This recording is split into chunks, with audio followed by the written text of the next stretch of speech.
먼저 키워드 보시죠.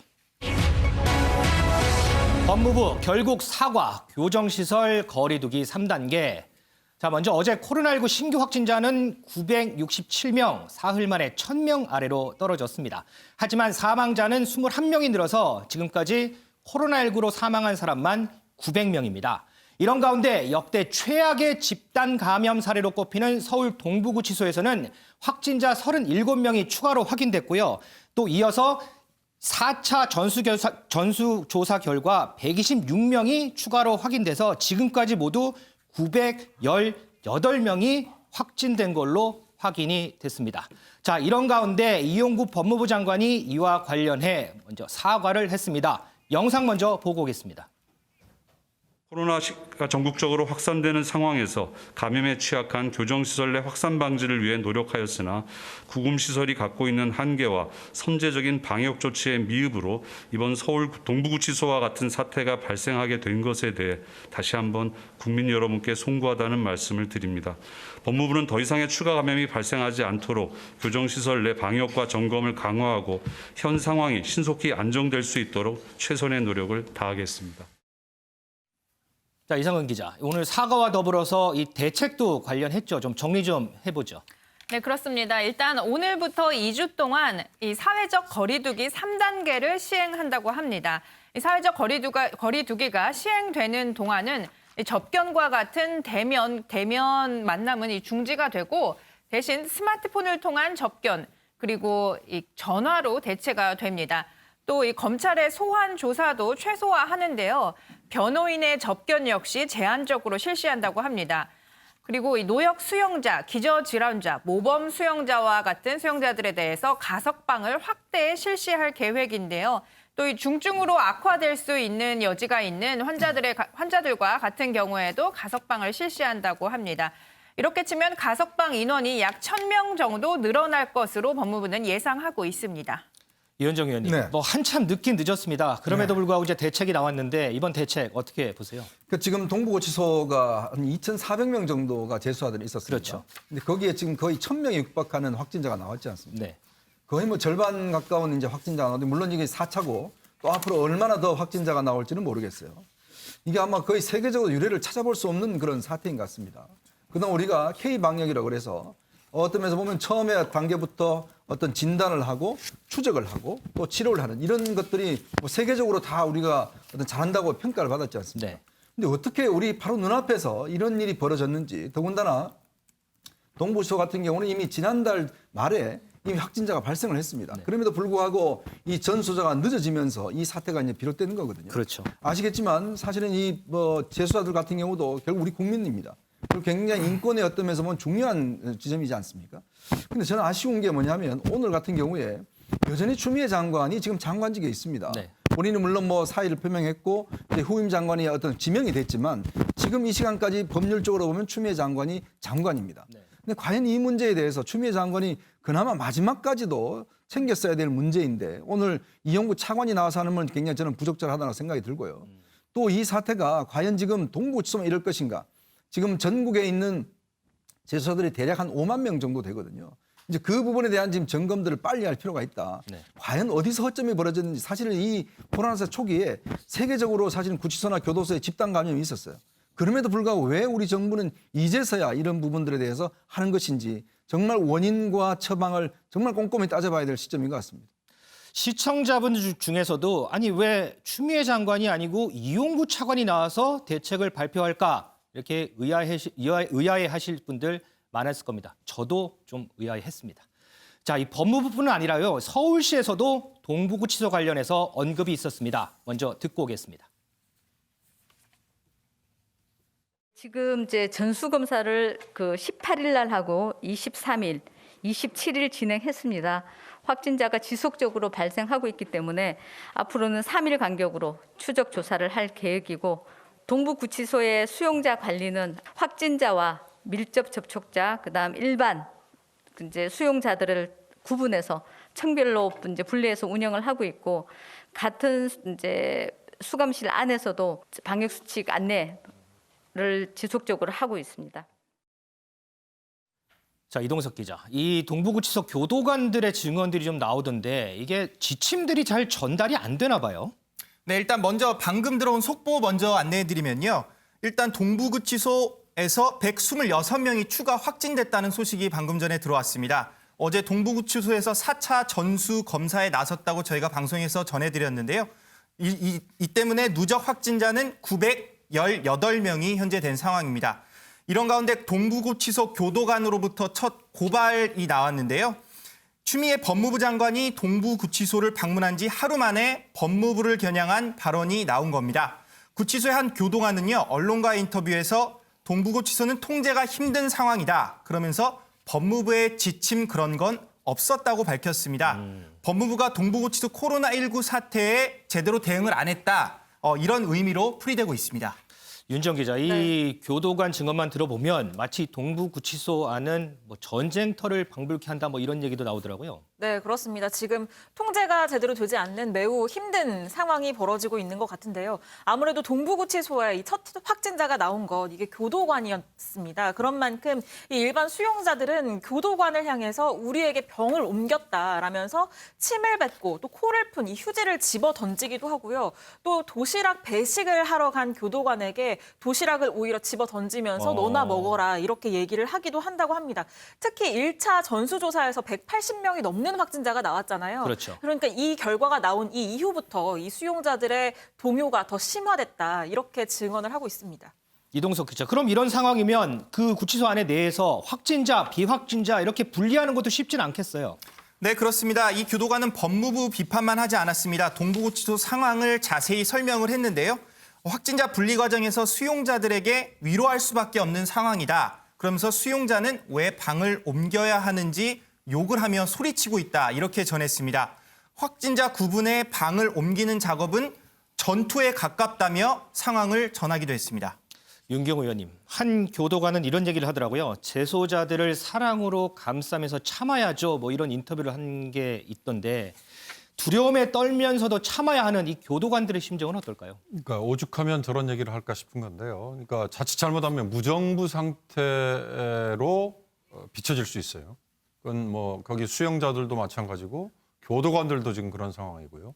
서로가 서로를 지금 비난하고 못 믿고 이런 지경인데 뭐 우리가 꼭 그런 나라하고 비교를 하는 건 그렇습니다만 남미 어느 국가 같은 경우는 초기에 코로나가 교도소에서 확산됐을 때 폭동으로까지 연결되는 경우도 있었죠. 네. 그만큼 패닉 상태에 빠지고 무정부 상태에 빠지고 나면 그런 얼마든지 가능성은 있는데요. 우리가 이제 그 정도까지는 아니라고 하지만 중요한 건 컨트롤 타워의 부재를 여실히 보여줬다. 서울시와 법무부 간에 서로 책임 공방을 했던 얘기 중에 하나가 이런 게 있었습니다. 초기에 확진자가 기하급수로 늘 때 네. 전수조사를 왜 안 했느냐 했더니 법무부에서는 동부구치소만 전수조사를 할 비용이 없었다라는 얘기를 했단 말이죠. 네. 사실 이런 경우는 법무부 장관이 얼마든지 결정을 하고 추후에 다른 비용으로 그걸 보전을 하거나 아니면 지금 중앙방역대책본부, 중앙재난대책본부라는 네. 게 왜 있습니까?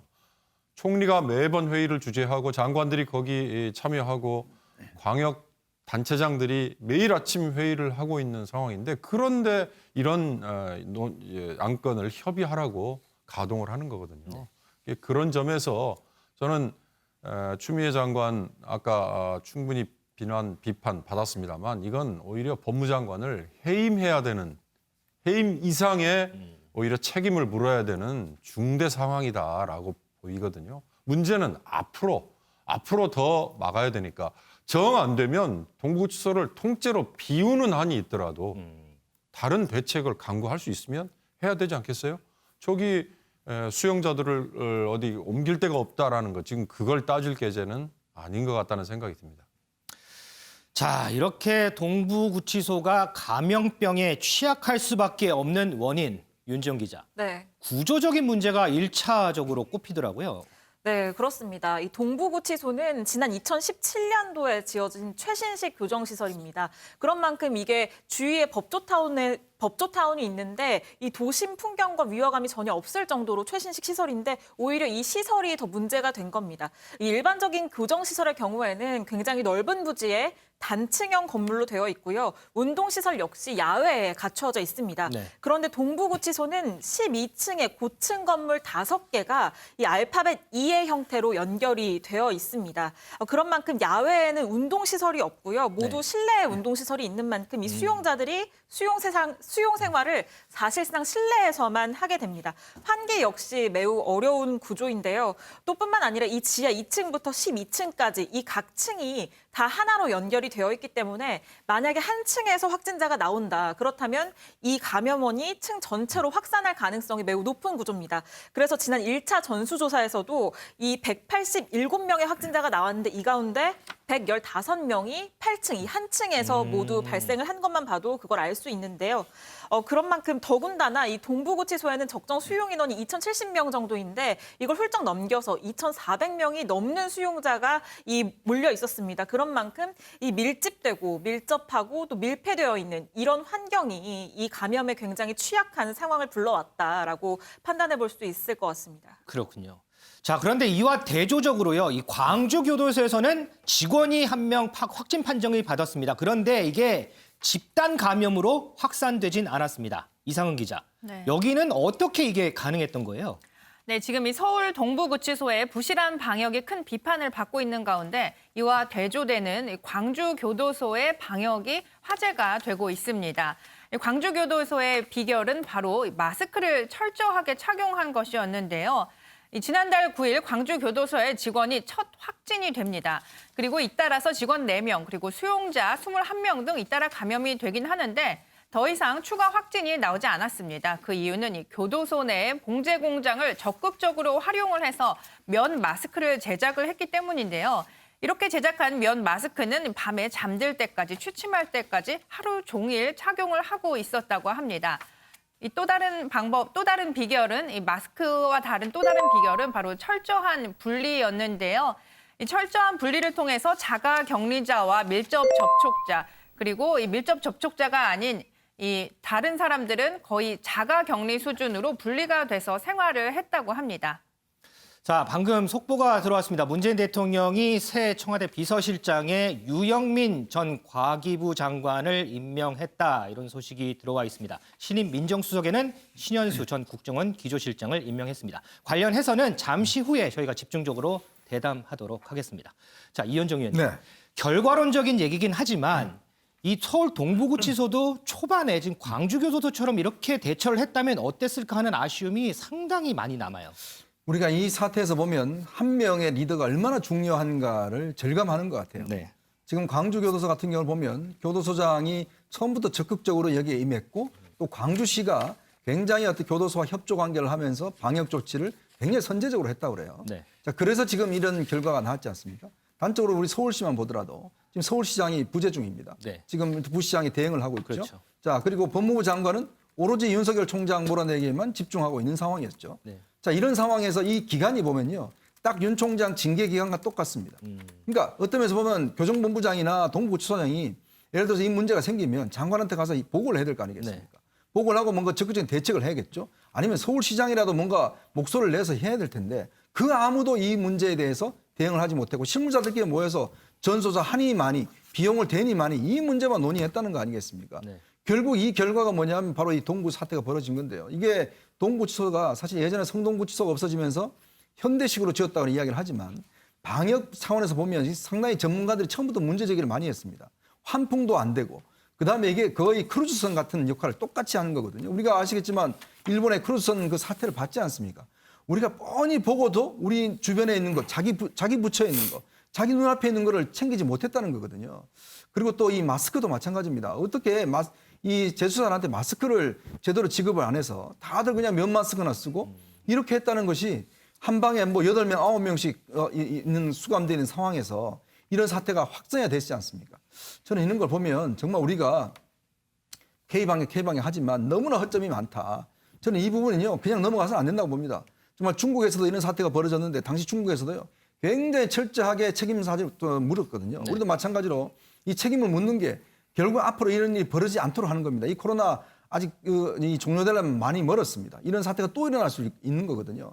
저는 그래서 이번 사태는 정말 철저하게 책임 소재를 좀 가릴 필요가 있다는 생각이 듭니다. 진단을 하면 할수록 정말 아쉬운 상황들이 많이 나오는 것 같습니다. 저희가 어제 이 시간에요. 이 동부구치소 수용자들이 창문 밖으로 메모지 같은 거를 이렇게 흔들면서 위험을 알리고 있다 이런 소식 전해드렸는데 이동석 기자. 그런데 이렇게 한 수용자들 조사한다면서요? 네, 그렇습니다. 동부구치소에서 창틀 밖으로 이렇게 손을 내밀면서 살려달라고 외친 수용자들이요. 징계를 받을 가능성이 제기가 됐습니다. 구치소 창문에는 이렇게 방충망이 설치가 돼 있는데 시설물을 파손한 그 수용자들을 찾기 위해 조사가 진행되고 있다. 이렇게 구치소 관계자가 밝힌 건데요. 외부에 살려달라고 외친 수용자들이 방충망을 훼손했다면서 징계를 하겠다는 겁니다. 근데 기물 파손 혐의 등 죄를 추가한다는 소식이 현재 구치소 관계자로부터 들려오고 있는 상황입니다.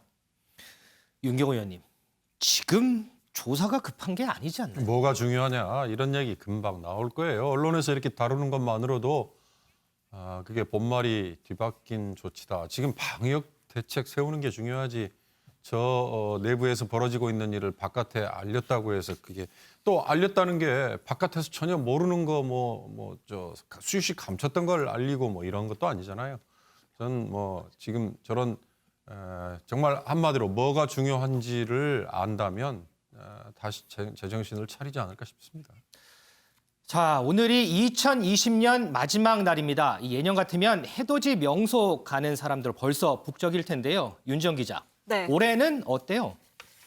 네, 올해 이 해돋이 명소에 가지 말아달라라고 총리가 직접 얘기를 했지만 상황은 반대 같습니다. 정세균 국무총리가 그래서 어제 직접 SNS를 올렸는데요. 이 해당 게시글을 보면 정부와 지자체가 코로나19 확산 방지를 위해서 해돋이와 해넘이 명소를 폐쇄했지만 이 열차표가 매진이 됐다면서 방역에 힘을 보태달라고 했습니다. 사진도 함께 올렸는데 지금 보시면 알겠지만 이 12월 23일 오늘을 기준으로 서울에서 포항이나 강릉으로 가는 열차를 조사했더니 이렇게 모두 매진으로 떠 있는 모습을 확인할 수 있습니다. 자, 이 일부에서는요, 드론까지 이용해서 이 해맞이 관광객들의 출입을 통제한다고 하고요. 대신 각 지자체마다 해돋이 장면을 온라인으로 생중계한다고 합니다. 올해만큼은 이 랜선 해돋이 행사에 참가하는 것도 특별한 경험이 되지 않을까 싶습니다. 내후년에도 새해 해는 또 뜨니까 말입니다.